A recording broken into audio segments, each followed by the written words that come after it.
Saudara-saudaraku sebangsa dan setanah air, pernahkah kita merenung, mengapa setelah perintah melaksanakan sholat Jumat, Allah Subhanahu wa Ta'ala langsung memerintahkan kita untuk bertebaran di muka bumi dan mencari karunia Allah? Ayat ke-10 surah Al-Jumu'ah ini bukan sekadar anjuran, tetapi sebuah rumus ilahiyah untuk membangun peradaban ekonomi yang tangguh. Dalam kehidupan kita di Indonesia, yang majemuk dan kaya akan sumber daya, ayat ini mengajak kita untuk bangkit dari potensi yang terpendam. Ekonomi umat tidak akan pernah hidup jika kita hanya menjadi penonton, konsumen, atau pengikut dalam pusaran ekonomi global.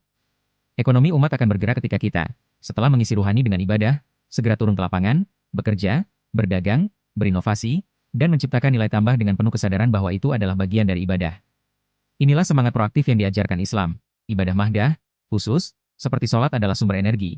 Lalu energi itu harus dikonversi menjadi amal syali dalam bentuk kerja dan muamalah yang membawa kemaslahatan bagi banyak orang. Lalu, apa sebenarnya karunia Allah atau fadlullah yang dimaksud? Ia bukan sekadar rezeki materi yang pasif kita tunggu, melainkan seluruh peluang, potensi, sumber daya alam, ilmu pengetahuan, keterampilan, dan jaringan yang telah Allah sediakan di muka bumi ini untuk dikelola dan dimanfaatkan secara optimal. Ilmuwan ekonomi Islam terkemuka, Dr. Muhammad Umar Chapra, menjelaskan bahwa sistem ekonomi Islam dirancang untuk mencapai maslahah atau kesejahteraan komprehensif. Kesejahteraan ini hanya tercapai ketika ada keadilan dalam distribusi dan peluang, serta ketika setiap individu terdorong untuk berkontribusi sesuai kemampuannya. Mencari karunia Allah berarti aktif menggali potensi diri, mengelola sawah, mendirikan bengkel, mengembangkan teknologi, membuka toko, menjadi guru yang baik, atau menciptakan karya seni, semua dengan niat ibadah dan etika yang luhur. Di Indonesia, momentum ini bisa diwujudkan dengan mendahulukan produk sesama muslim, mendukung UKM lokal, dan membangun kemandirian di sektor-sektor strategis seperti pangan, energi, dan teknologi. Sejarah peradaban Islam gemilang membuktikan bagaimana integrasi antara masjid dan pasar bekerja dengan sempurna. Setelah sholat Jumat, masyarakat tidak langsung pulang. Mereka berdiskusi, bertransaksi, dan membangun kemitraan di sekitar masjid. Nabi Muhammad SAW sendiri adalah seorang pedagang yang jujur dan profesional. Beliau tidak memisahkan antara kesalehan individual dengan kesalehan sosial ekonomi. Dalam konteks kekinian, hal ini berarti masjid-masjid dan majelis taklim tidak hanya menjadi pusat ibadah, tetapi juga pusat informasi ekonomi, pelatihan keterampilan, dan bahkan pusat distribusi produk halal dan thayyib. Kita perlu membangun ekosistem ekonomi yang saling terkoneksi dan saling menguatkan.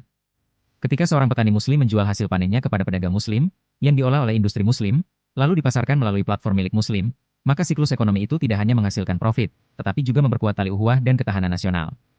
Uang berputar di dalam tubuh umat, memberikan nutrisi pada setiap sektor. Tentu, tantangannya sangat besar.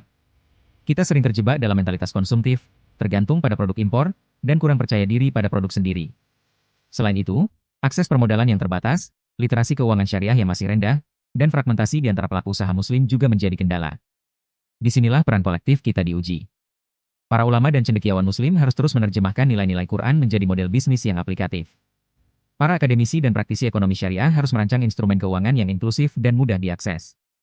Generasi muda muslim harus melek teknologi dan kreatif dalam membangun startup yang solutif. Pemerintah dapat berperan dengan kebijakan yang mendukung pengembangan ekosistem halal value chain secara nasional. Sebagai konsumen, kita memiliki kekuatan vote dengan dompet. Setiap kali kita memilih untuk membeli beras petani lokal, kopi dari perkebunan Nusantara, atau pakaian dari penenun tradisional, kita telah menjalankan sebagian dari perintah mencari karunia Allah dengan cara mendistribusikannya kepada saudara kita. Menghidupkan ekonomi umat adalah jihad kontemporer yang paling nyata. Ini bukan tentang eksklusivisme, tetapi tentang membangun kemandirian dan kontribusi bagi bangsa. Indonesia dengan populasi muslim terbesar di dunia memiliki potensi yang luar biasa untuk menjadi contoh bagaimana ekonomi berbasis nilai spiritual dapat mensejahterakan semua pihak, tanpa memandang suku dan agama. Mari kita mulai dari hal sederhana.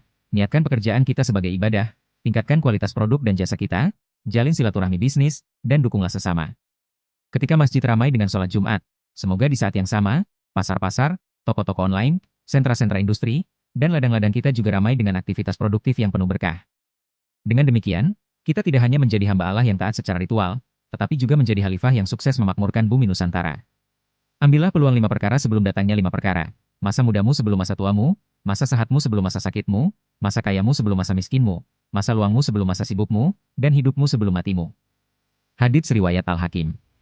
Hadits ini bukan hanya untuk didengar, tetapi untuk dijadikan bahan aksi. Mulai dari diri sendiri, mulai dari yang kecil, mulai sekarang. Like, share, dan subscribe untuk konten yang memberdayakan.